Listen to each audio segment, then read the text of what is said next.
Good morning, world! Ah, mataas na yung araw. Hindi ko talaga gusto tong blinds na to. Maingay siya and mahirap siyang hilahin.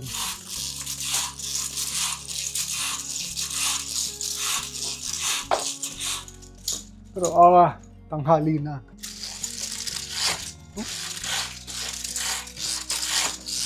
Ihuhuli ko na sa pagsalang tong mga kumot at saka kubrikama kasi medyo matagal silang laban at saka mabagal din silang matuyo. So unahin ko na tong mga damit. Kaso ang daming mga sinuot na ni Ran na nandito pa sa hindi namin sure kung gagamitin pa ba or labadan na. Pero I think karamihan dito mga mag-iisang linggo nang nandito. So I think ako na yung magde-decision kung lalaban na ba sila or hindi pa. Pero let's go. And okay, mga basahan sa kusina kailangan na rin labhan. I don't think gagamitin pa to kasi napakainit na. So lalaban ko na siya. Tapos ilalagay ko na siya sa storage. Tapos doon na siya magstay hanggang siguro November this year. Unahin ko lang yung mga underwears at saka yung mga medyas. Hindi ko na-expect na magiging ganito sila karami. So I think 3 salangan to plus yung mga kumot pa. I think 4 na salangan. Or siguro hindi ko na lang muna laban yung mga kumot. Bukas na lang. Okay, ang dami nila. Oh my God. So ito yung mga t-shirt lahat. Or lahat ng mga kailangan mukhang planchado after hanguin from the dryer. Ito okay lang na hindi ito mga planchado. Ito okay lang rin na hindi ito planchado. So, pinagdidesisyonan ko ngayon. And, yung higaan pa. So ito, I think bukas na lang yan.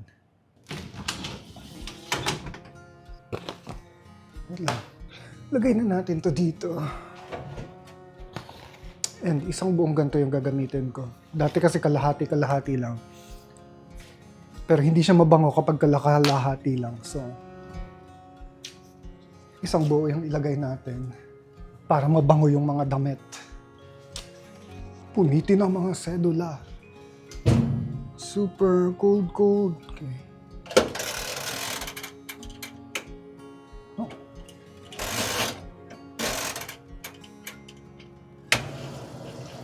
Okay, let's go. Okay, kailangan ko lang itupi ng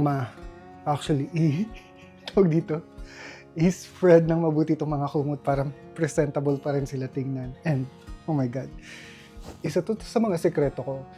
Hindi ko sure kung ako lang ba yung hindi or hirap makatulog kapag walang kulambo na kumikiskis sa paa. So, nakarating ako sa Canada, dala ko tong 2 piraso ng kulambo na to na galing pa to sa Pilipinas. Nabili ko to noong 2016 pa or 2015, 2 piraso to. Nabili ko. Hanggang ngayon, dala-dala ko pa rin sila. And every time nung mag-out of town kami, pag halimbawa may hiking kami na pupuntahan or pupunta kami sa Victoria, dala ko tong mga to. Kasi struggle talaga ako matulog kapag wala to. Pag hindi to kumikiskis sa pa ako, hindi ko sure kung ako lang ba yung ganun or ako lang ba yung abnormal na ganun or kayo rin ba? Let me know. Pero yun, okay. So, pagpagano natin konti. Actually, alisin natin tong malaking comforter. Tabi pala muna natin lahat ng mga unan dahil haharang sila. Okay. Clear.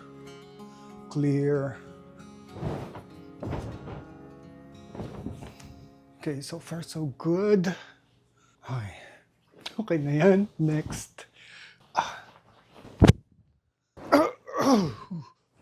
Yes. Hindi naman kailangan yung perfect na perfect. I think okay na yan. Good. Let's go. Bukas malalaban kayo. Huwag kayong mag-alala. Alright. Kailangan ko lang i-prepare na yung pizza dough. This morning, mag-pizza kasi kami bukas ng gabi and matagal yung fermentation niya.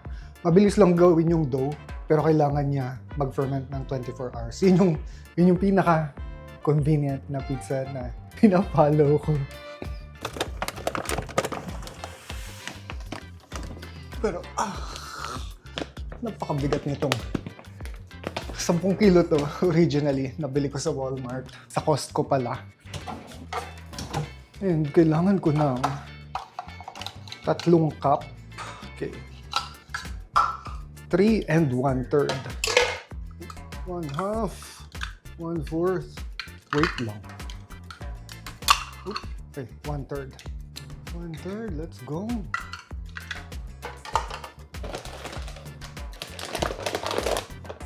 Doubt pala. Pinrepair ko na yung water. Okay. I-prepare muna natin yung water. Kailangan ko ng 1 cup and 1/4 ng warm water daw. So, okay.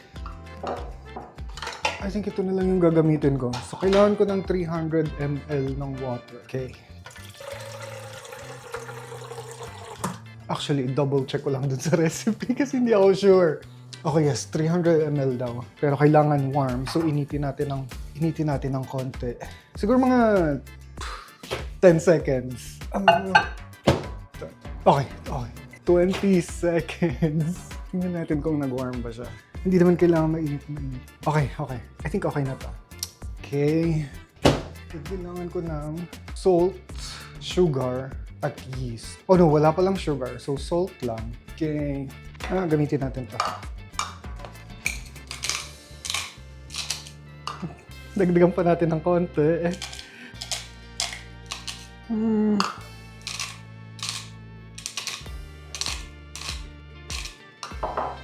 I think 1/2 tablespoon na yung ganito karami. Ano sa palagay niyo? Yeah, okay. Let's go. Bread. Lagyan natin ng yeast. Wala pa bang kutsarita? So, oh my God. 1/2 teaspoon lang daw ng yeast. Actually, kailangan natin ilagay itong hot honey. Nagawa sa totoong honey. Okay, let's go. Paano ko bubuksan ito? Okay, enough na yan. And then, 1/2 teaspoon ng yeast. And haluin natin siya hanggang sa ma-incorporate daw lahat ng nandito sa mixture na to. Okay. And, iwanan daw to ng mga 5 minutes hanggang sa mabuhay yung yeast. Alexa, timer for 5 minutes. 5 minutes. Starting now. Okay. Ano po ba kailangan ko? Okay, flour.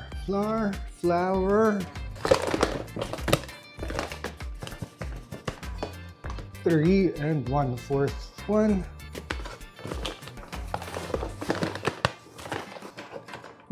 2.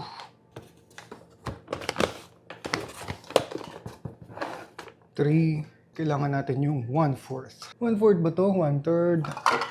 Saan 1/4? Ito yung 1/4. And 1/4. Tail lang natin mag 5 minutes bago natin ilagay dito.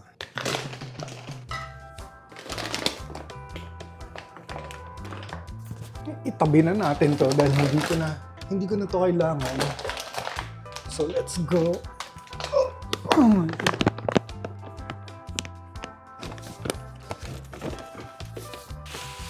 Okay.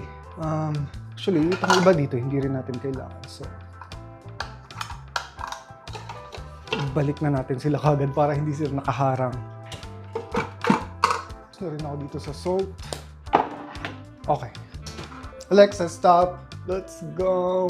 And, oh my God. Haluin uli natin. Hindi ko lang ba't nagbuo-buo yung mga nagbuo-buo sa taas niya.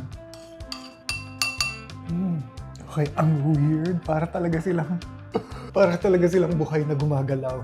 So sa taas, parang buo-buo sila. Pero I don't know kung kita sa camera. Sa ilalim ng mga stagnant sa taas, may mga parang gumagalaw-galaw na. I don't know. Okay. Pero I think ibig sabihin talaga buhay na siya. Lagay na natin siya dito sa bowl. Actually, naipon yung May mga naipon na salt. May mga naipon na salt and honey sa ilalim. Kailangan natin makuha lahat. Oh my God. Hindi sumama lahat ng salt. Okay. Okay. Let's go. Tingnan nyo dyan. Super nice.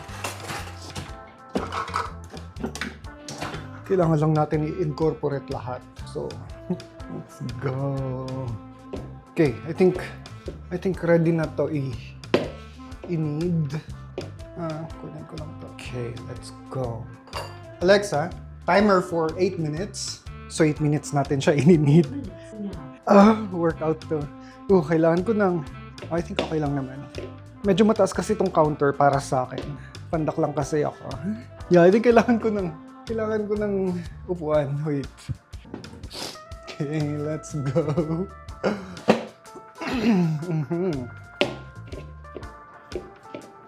So, 8 minutes to na ganito. Let's go. Masahe lang. Okay, medyo mas gumaganda na siya. Nice. Look. Believe it or not, 2 slices at 2 10-inch pizza to. Pero parang ang firm niya than usual. Parang yung mga huling beses na gumawa ko nito, malagkit na malagkit yung flour. I think, oh my God, no. I think mali na naman yung gawa ko this time. Alexa, how many minutes left? You have 3 minutes left. I will give you a time. Let's go, 3 minutes na lang. Let's go. Oh my God, hinihingal ako. Pero, I think malapit na tayo.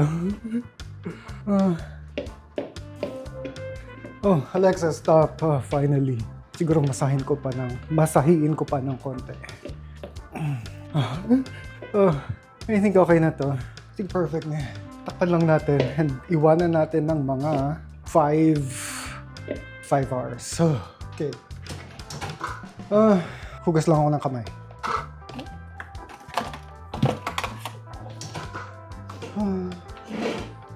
Para hindi siya mag-evaporate. Para makip niya yung moisture. Kasya ba? Yeah, I think kasya naman. Nakakainis. Hindi ko talaga alam kung paano magpunit nito. Okay. Iusin lang natin. Feeling ko masyadong makitid tong plastic wrap na to para dito. Oh my God, hindi siya nagdidikit. Okay lang. Basta nakalapat yung plastic. Patungan ko na lang nito. Perfect. Let's go. And kailangan natin iwanan to for 5 hours. Naipit na naman yung daliri ko dito sa drawer. Lagay natin siya sa ilalim nitong oven. Hindi ko naman ito-turn on yung oven. Ito-turn on ko lang yung lights. Okay. Perfect. Let's go.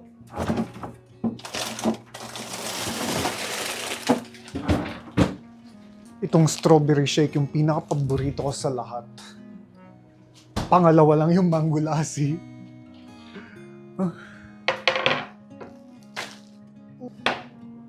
And hindi ko siya usually nilalagyan daw ng vanilla ice cream yung strawberry shake. Strawberry milkshake. Ito, hindi ko siya nilalagyan ng ice cream. So, hinahaluan ko lang siya ng protein powder na ginagamit ko, which is nice. Kasi vanilla siya. And then, so bagay na bagay talaga yung lasa niya dun sa milkshake. And then, nilalagyan ko na lang rin ng konting cottage cheese and stevia. So, sobrang baba lang ng calorie niya.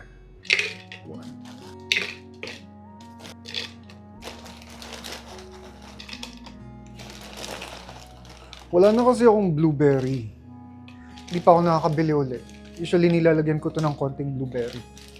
Para lang meron siyang variation sa lasa.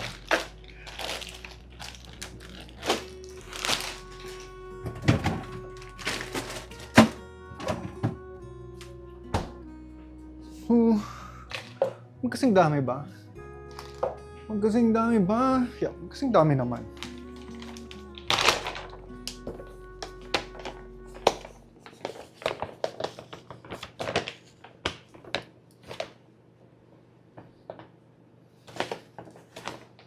1. And yung isang scoop nito ay 24 grams ng protein. Paubos na siya, oh my God. Sa Costco ko nabili to. And napakalaki niya. Nakakabili din ako ng ganito sa Save On. Pero yun yung nasa jar. And konti lang siya. Tas mahal siya.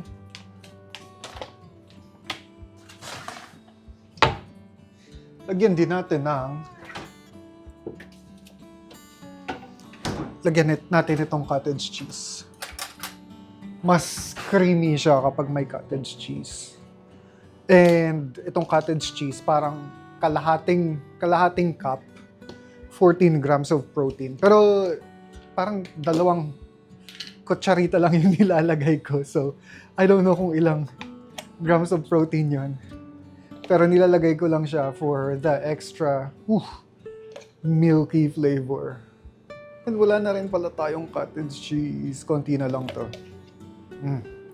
And masarap tong brand na to. Hindi katulad nung yung una kong nabili.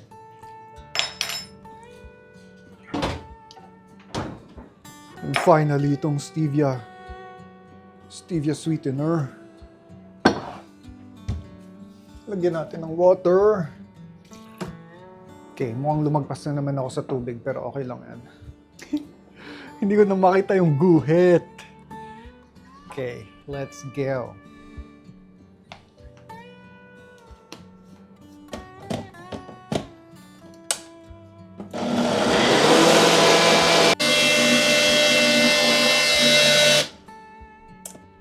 At napaka-convenient din itong Ninja kasi lahat ng mga ganitong jar nila meron ng kasamang cover na pwede mo ring inuman. So, wait lang. Lipat ko lang to dito.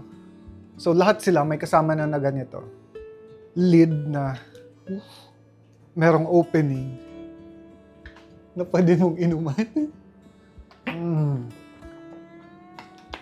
Very nice. Isa lang natin tong isa.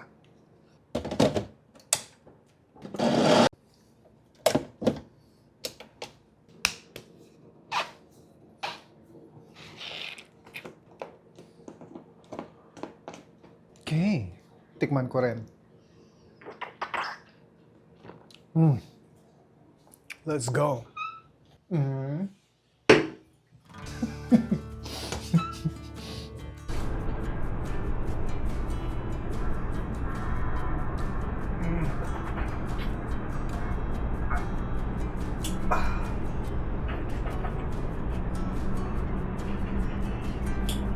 Napakasarap, oh my God. Kailangan ko ng maraming hanger.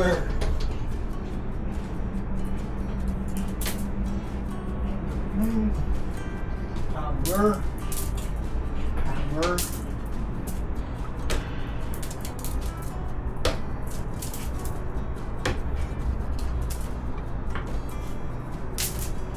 Okay, let's go. And ang mahirap pa dito kapag hindi sila na-hanger agad, nagugusot sila. Pero, tingnan niyo, ang ganda, di ba? Hindi siya planchado, pero hindi rin siya lukot na lukot. Which is very nice. Pero ayun nga, kailangan ma-hanger sila agad. Kasi kapag hindi sila na-hanger agad, maluluko talaga sila ng sobra. Pero itong mga t-shirt lang naman yung wino-worry ko ng gano'n. The rest, yung mga underwear, wala akong pake kung gusto sila. And, so si Ran, meron siyang ginagamit na sunscreen na parang BB cream. Hindi ko maalis yung mancha. Nagmamantsa sila sa mga parang color ng damit. And tingnan nyo, sobrang ang ganda ng weather sa labas. Napakaliwanag, pero malamig yung hangin. Kaya binubuksan namin yung bintana. Kasi kapag hindi mo napapasok yung hangin, hindi niya makakounter yung init nung araw. So kailangan mag-balance sila para hindi masakit or para hindi sobrang mainit dito sa loob ng bahay. Nasa pinaka last batch na ako and hindi ako makalabas dahil ang tagal nito.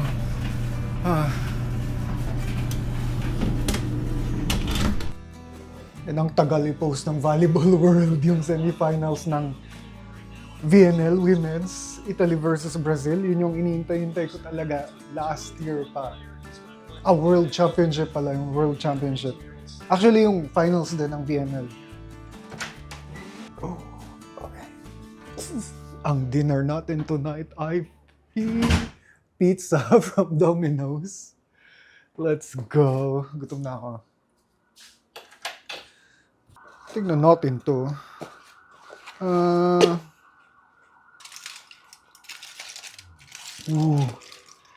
Chicken wings. Buffalo wings pala. I don't know kung bakit buffalo wings yung tawag nila dito. Ranch. And, so isang pizza lang to. Akala ko ba one take one?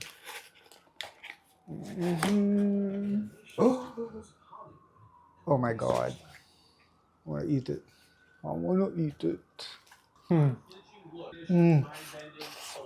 Oh my God. Ang sarap. Amoy corned beef na may patatas na dinais. Kakakain ko lang pero parang hindi ko sure kung alin dito, sino dito sa mga kapitbahay namin yung nagluluto nun ngayon. Parang gusto kong makikain. Nakakamiss yung corned beef. Ito yung view natin tonight. Gabi na. And as of today, oh my God, hindi ko maitayo yung camera ko.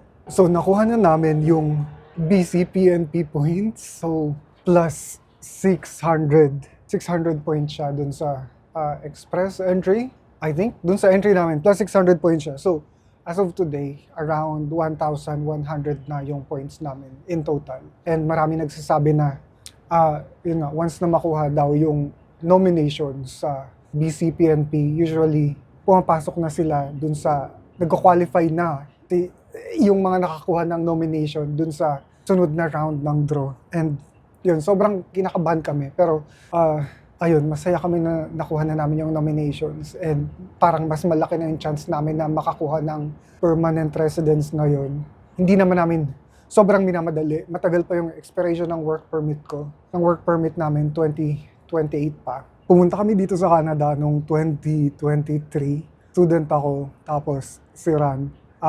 Naka-work permit siya based dun sa student permit ko. And then, yung kinuha kong course kasi noon, 2 years. So, yung work permit niya, 2 years din. Tapos yung student permit ko, 2 years din. Na allowed ako mag-work dun sa student permit ko, pero part-time lang, up to 20 hours lang per week. Yung kay Ran, full-time. Pero once na mag-expire yung student permit ko, after 2 years, mag-expire din yung work permit niya. So, nung time na yun, 2023, 2024, yun yung parang kinakakaba namin na paano kapag halimbawa hindi ako ma-approve sa PGWP o dun sa postgraduate work permit, mawalan din siya ng work permit. And marami rin nagsasabi kasi noon na hindi na rin i-approve yung work permit ng mga partner ng may postgraduate work permit. Basta may mga ganong balita nung around 2024, 2025. So sobrang kabado kami noon. Pero ayun, awa ng Diyos. Before mag-expire yung student permit ko at saka work permit niya, nakakuha siya ng LMIA from the company na pinag-workan niya. And based din doon, nakakuha ko ng open na work permit. Pero kahit na nakakuha ko or habang pinaprocess yung open na work permit na yun, nag-apply pa rin ako ng postgraduate work permit nung graduate ako. Dumating yung LMIA permit niya at saka work permit ko based dun sa LMIA niya nung November 2025. Tapos, so meron na akong open work permit nun. And then, sobrang delay yung postgraduate work permit ko, yung application. Only for it to be rejected nung mga February 2026 this year, na-reject yung postgraduate work permit ko dahil I think nagloko yata yung system nila na parang hindi nag-register doon yung sinubmit ko na English proficiency. So, and hindi lang ako yung affected nung time na yun. So, I think marami rin na-reject yung postgraduate work permit nila dahil dun. And nag-consult kami ng lawyer kung okay lang ba yun, may actions pa ba kami na dapat i-take. Sabi ng lawyer, wala na. Kasi, yun nga, nakakuha na ako ng work permit that time. Hindi ko na kailangan yung postgraduate work permit. So, ayun. And yung work permit na nakuha namin, valid siya hanggang 2028. Pero hindi pa rin kami nagpaka-kumpiyansa kahit na valid siya hanggang 2028. So, si Ran, nag-aral siya from ako yung main applicant nung 2023, parang ngayon siya na yung main applicant kaming dalawa.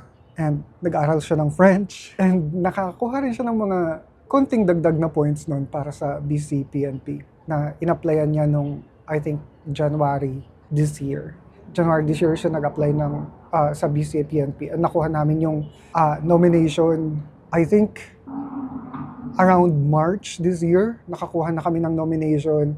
And then, sinubmit namin lahat ng requirements that same month. And then, this week, na-approve na yung nomination. And inaccept na namin yung nomination. So, nag-reflect na yung 600 points dun sa records ng express entry. And so, ayun. I think magiging mas okay ang lahat kung halimbawa makahanap talaga ako ng work na full-time work na at least ka-level ng work na iniwan ko sa Pilipinas. Sobrang hirap ako makahanap ng work. Binibigay ko yung 100% ko sa mga job interviews, sa mga job applications. Pero in the end, hindi ako talaga yung napipili. So at this point, I don't know. Hindi ko na alam kung ano yung mali. Pinapa-review ko lagi yung mga resumes na sinasubmit ko sa mga professionals na Canadian dito and sinasabi nila na pasok naman sa Canadian standards yung formatting and yung wording ng resumes ko. So, I don't know. Ngayon, parang kinakount ko na lang yung blessings namin na kahit wala akong work, nakakuha pa rin kami ng nominations and malaki yung chance na namin ngayon sa express entry kasi aware naman ako sa situation ng iba na pumunta dito na naubos na yung time nila and kahit ayaw nila, wala silang choice. Kailangan nila umuwi ng Pilipinas. So, sobrang thankful ako na may ganun kaming klaseng blessings. Hindi ko binabaliwala yung ganung klaseng blessings kasi hindi lahat nabibigyan ng ganun. And so, pero wala rin akong mindset na, ayun nga, okay lang na wala akong work ngayon basta ma-approve yung permanent residence namin. Ayoko magkaroon ng ganung mindset na isa-sacrifice ko yung isang bagay para makuha yung isang bagay. Parang sa ngayon may mindset ako na gusto kong makuha yung permanent residence and at the same time gusto ko rin makuha yung work na aligned sa education ko na malaki yung sahod. Parang sa mga beauty contest na pag tinanong ka anong gusto mo, maging mayaman pero hindi masaya or maging masaya pero mahirap. Alam mo yun, parang may mga times na ganun yung option. Parang ako ang isasagot ko, i-reject ko both. Gusto kong maging mayaman pero masaya. Pero, ayun nga, hindi ganun yung situation ko ngayon. Pero, I don't know. Feeling ko, malakas yung kutob ko na magbabago yung kapalaran ko soon. Feeling ko makakahanap talaga ako ng work soon. Parang, feeling ko, ang tagal ko rin na hindi nakapag-vlog ng ganito. Yung parang mag-open sa mga personal events sa buhay ko or personal thoughts and feelings ko sa mga bagay-bagay. Parang sobrang naging busy ako since nag-umpisa kaming lumipat dito sa downtown na ang daming kailangang asikasuhin na usually yung laman ng vlog ko kung ano lang yung mga kailangan kong gawin sa kusina or mga kailangan kong i-set up na mga gamit dito sa bahay or yung mga pamamasyal namin sa downtown. Parang, ayun, na-realize ko lang na ang tagal na nung last time na nagkaroon ako ng ganitong klaseng portion sa content ko na nag-open up ako na meron akong reflection sa kung ano yung mga bagay-bagay na nangyari previously. Pero I don't know, na-appreciate nyo ba yung ganitong klaseng content? Gusto nyo ba ng mga personal content? Let me know sa comments. Pero ayun na lang muna for today. Sobrang lahat ng mga nanonood nito and tinatapos from start to finish. Sobrang na-appreciate kayo. Sobrang laking tulong nun sa akin. And hindi ako yung creator na laging nagsasabi na like, subscribe, comment, ganyan. Alam ko hindi ako yung ganun, pero kahit hindi ko yung sinasabi, sobrang na-appreciate ko kayong lahat. Malaking bagay para sa akin na nag-spend kayo ng time para panoorin yung video ko, para panoorin yung buhay ko. Sobrang grateful ako dun na okay lang kahit hindi kayo mag-comment, hindi kayo mag-like, hindi kayo mag-subscribe. Yung oras lang na in-spend ninyo para panoorin ako, para pakinggan ako. Sobrang na-appreciate ko na yun. Ayun lang. Kita-kits ulit next vlog. Bye.